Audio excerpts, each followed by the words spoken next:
Welcome to the CascadiaSports.net Seahawks training camp wrap up. Seems like every day we come up with a different name for it, but all you got to know is it's CascadiaSports.net. You can go to Masvita Mara Area, who I am, to the YouTube site. Little plug there. And the most important thing is we are live and we are here at the Seahawks training camp. And I said it's been 7 days. So what did we see today?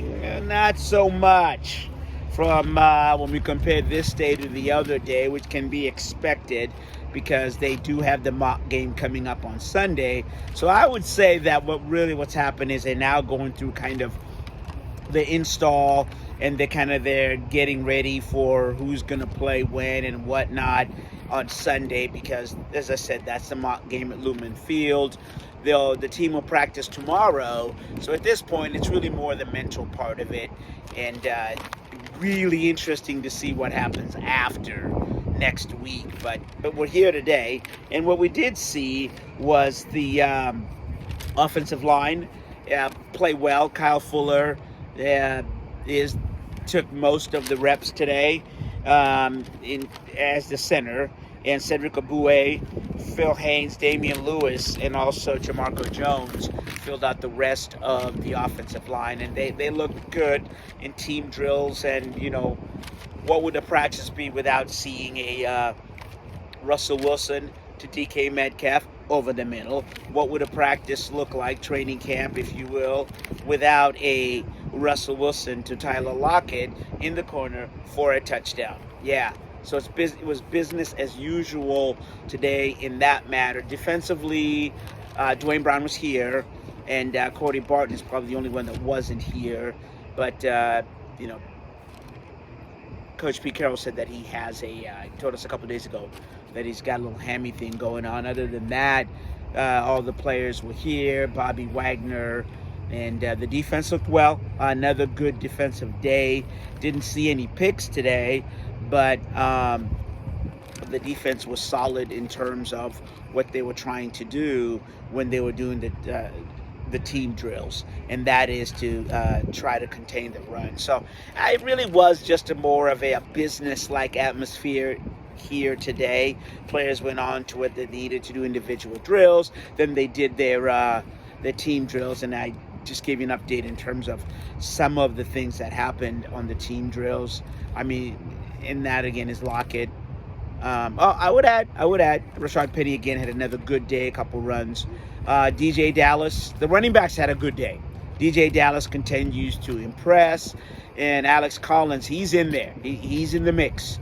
Chris Carson, your number one, looks really good. And Rashad Penny, again, had another nice run. So a very much like a business-like day today here at Seahawks training camp. And I think we'll sneak in Tyler Lockett.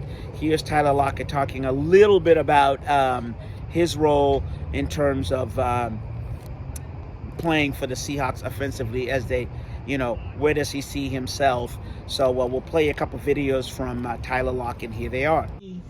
One of the things that helps me stay grounded is just being able to understand why I play this game. And it's not getting caught up in the reasons why everybody else plays the game, because whatever they have to do to get themselves ready, that's what they got to do. So, for me, I play the game for reasons that make me smile at night, that makes me want to get up and actually come to work, that makes me want to get better. And I have a lot of reasons why. And those are the things that I focus on the most that makes me want to stay after practice or do stuff even during meetings, all that different type of stuff. Because if I can stay true in the world that I kind of create for myself inwardly to play this game the way I want to play, I can really be able to be the person that I really see myself being. But if I get caught up in the outside world, the fans, the critics, if I get caught up in the politics of the game of football, who does what, who gets paid what, why are they out here, why are they better than me, the world said. If you get caught up in all of that, then I feel like you're proving to people something that you don't really have to prove. So I'm learning how to save my energy and really be able to learn how to be great in a quiet place.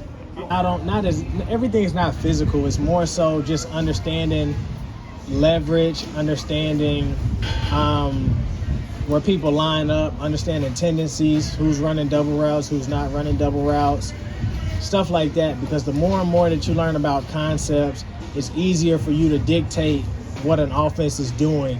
What do they like to do on 3rd down and 7 or 3rd down and 8? Are they trying to get to the sticks, or are they a team that will go over and beyond the sticks?